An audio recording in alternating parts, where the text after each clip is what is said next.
Assalamu alaikum, my ladies, and welcome back. Today, I'm going to talk to you about what are the biggest fears that a guy has for getting married. Now, guys are very autonomous creatures. They love many things, and you're going to find out exactly how their love for those things gets in the way of their love for you, or wanting to settle down, or wanting to get married, and wanting to have kids, etc., and so forth.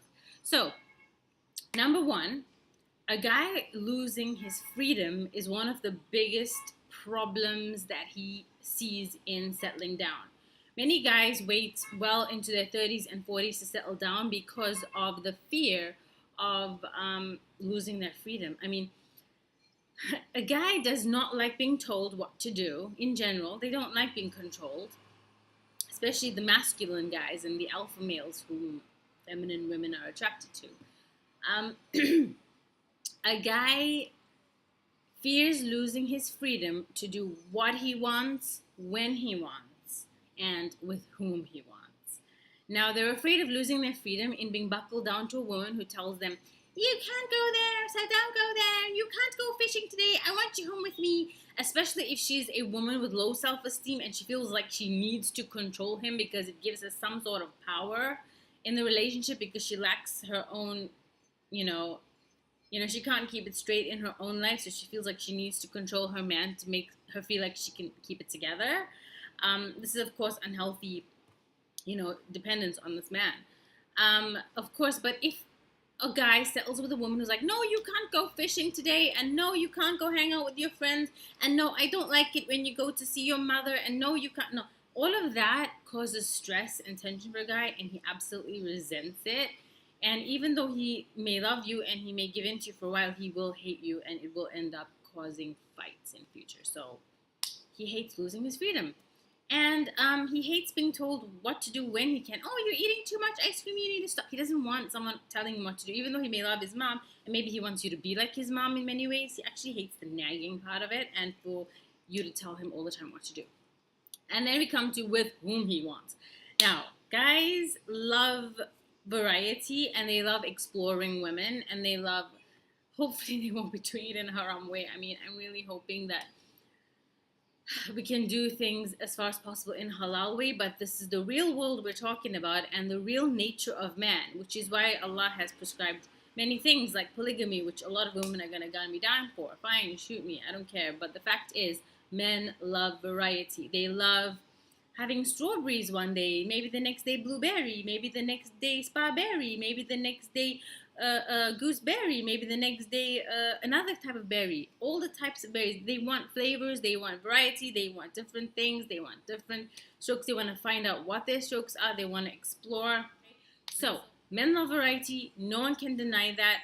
If a woman is left to follow her demon and listen to her devil, she will like variety too, but we're not allowed to explore that because we are meant to be monogamous, and we're trying to avoid hoish behavior here. So men fear being tied down to one woman and one woman only for the rest of his wife, and saying no to Amina, and no to Sumaya, and no to Khalila, and no to Hidayah, and no to Huda, and no to Asya, and no to Fatima, and no to, you get my point, okay? They hate refusing because they want to settle with the right one, but they don't know yet what the right one is, so they're busy figuring things out. And that fear of not having that variety anymore once they say yes to a certain woman is crippling. So they're really afraid of making the wrong choice, and they're really afraid of loving one woman forever, because maybe sometime along that line, they might get bored, and that scares them. Number two, losing his wealth. If you are born in a country like America or other parts of the West, I'm not too sure where, you may be subject to laws like splitting your entire estate and your entire wealth in half, should the woman decide to marry you and dump you after 2 or 3 years. So some women who are gold diggers in a negative sense. I'm going to talk about this in another video, where you can be a gold digger and it's halal and it's permissible and you are allowed to seek a man out for his wealth. But then you get the dark side of that, and the negative women who actually just want to marry you to get all your money and then leave you and high and dry, might I add. These men, and of course a lot of red pill men, a lot of MGTOW, have this problem, which is why they've left off marriage forever. I mean, why buy the cow when you can get the milk for free, right? I mean, it doesn't make any sense, especially in the West, when women are so cheap, so available, so loose, and so DTF. So why, honestly, would they lose half of their wealth when they could just get off of any woman that comes their way? So these men, if they divorce, or if the woman decides she doesn't like the smell of his breath anymore, she wants to divorce him, she's gonna leave him high and dry. She's gonna actually cut off, slicey, half his wealth and take half of it away. And she's even subject to get alimony, which is a kind of maintenance for his ex-wife, even if she does not have kids, you guys. Oh my God. I would actually think that that's a good idea for women to do. I mean, it's quite a lucrative business if you're evil and conniving and malicious and vindictive. Too bad I'm not that, so I love my husband anyway. The thing is, if she leaves, even without kids, you guys, she will get half of his wealth plus alimony. And a prenup isn't that good of a defense, because if you can get a good enough lawyer, you know, your prenup is worthless, and she can walk away with literally half of your wealth, including your inheritance and all that jazz. So no wonder men are really afraid of getting married in the West. I don't blame them in the least, to be honest. I would be afraid as well. Number 3, being married just to fill a role in someone's life. Most women are obsessed with the idea of being married. They're just like, oh, I want to be a wife, and I want to be a mother, and I want to be Mrs. I don't know, Mrs. Desai, or Mrs. Parak, or Mrs. I don't know, Mrs. Jones, whatever it is. She wants to be a wife so badly because she's obsessed with the idea of being a wife. She's obsessed with the idea of being a mother. She wants to fulfill her role as this salmon swimming upstream on earth, just to fulfill giving birth to the next generation and then dying. So she doesn't want to live a futile life. She wants to be a mom. She wants to be all those things are praiseworthy.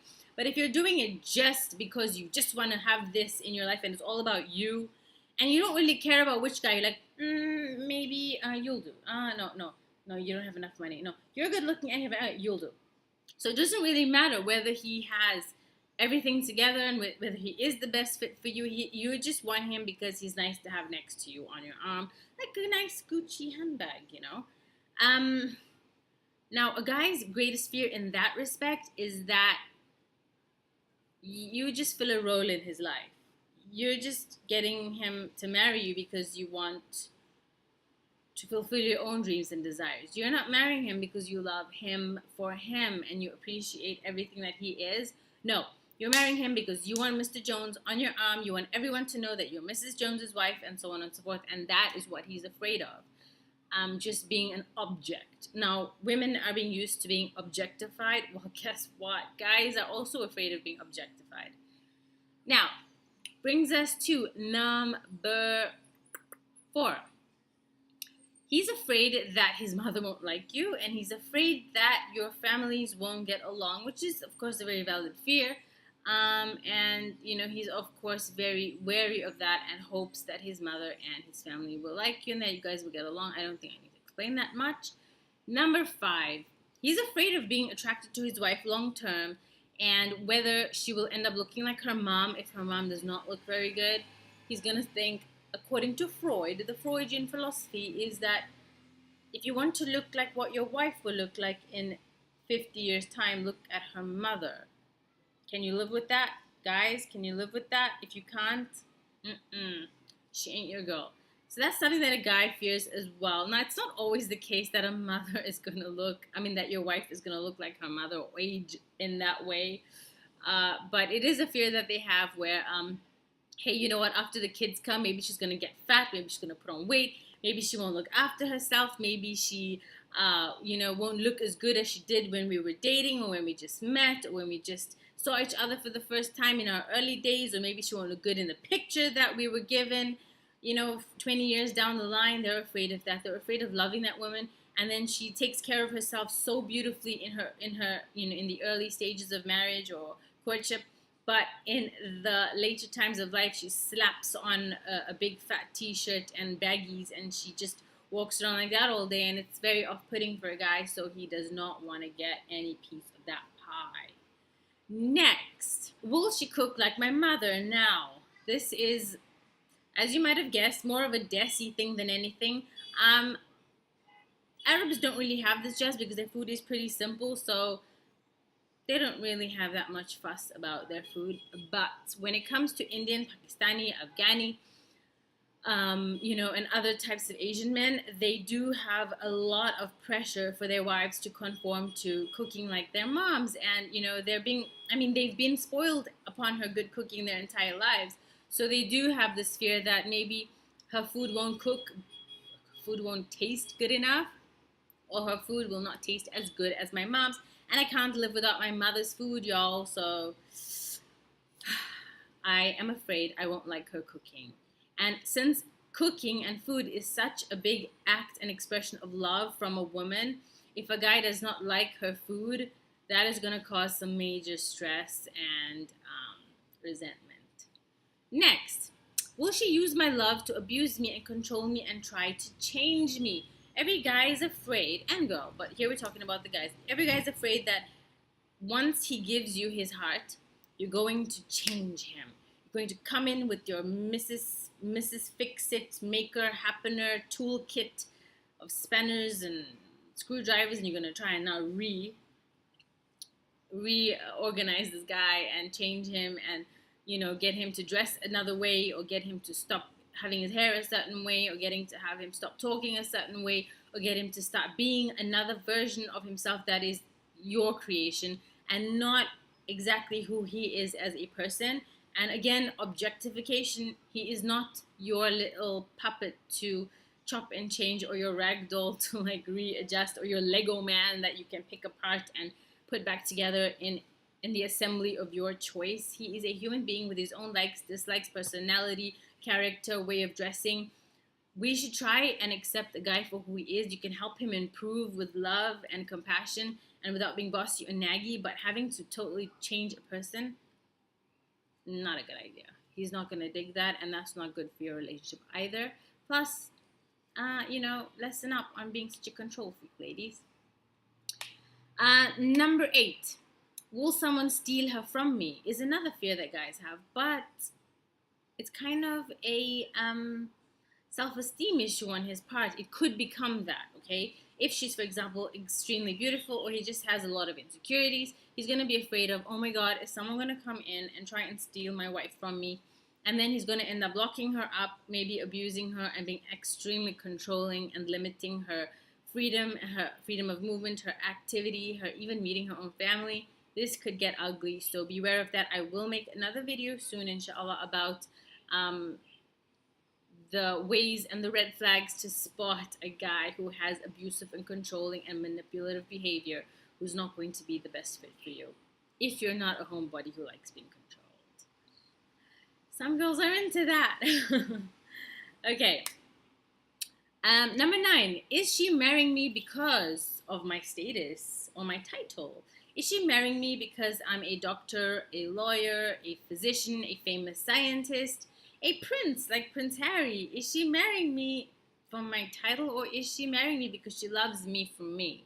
Now, this is a huge question as well that guys, it crosses their mind. Like, why is she marrying me? Does she marry me for a while? They don't want to be objectified again. So remember this. People want to be loved as people for their souls and for their hearts and for their character and for their minds. They do not want to be married because of their title or something shallow like that. Unless a guy is so into himself and he's so like, he doesn't care. And generally in the Indian community, in the Asian community, and perhaps in the Arab community as well, it is pressed upon and highly pressurized for girls to marry men who are of a higher echelon career and profession. So a guy will be married to that, and maybe, it'll actually make him proud to be married for that. Hey, guys are different. Take each guy with his own merits and upon his own merits. So that being said, girls, those are the guys' biggest fears for marriage. There's a few more or less, but those are mine for now. I hope you've enjoyed it. I hope you've learned something, and I hope that it will help you choose a husband a bit better and choose the right husband for you, and not scare him off and chase him off by making him scared using these fears we just mentioned. All the best to you, my lovelies. Mwah. Assalamu alaikum. Speak to you again soon.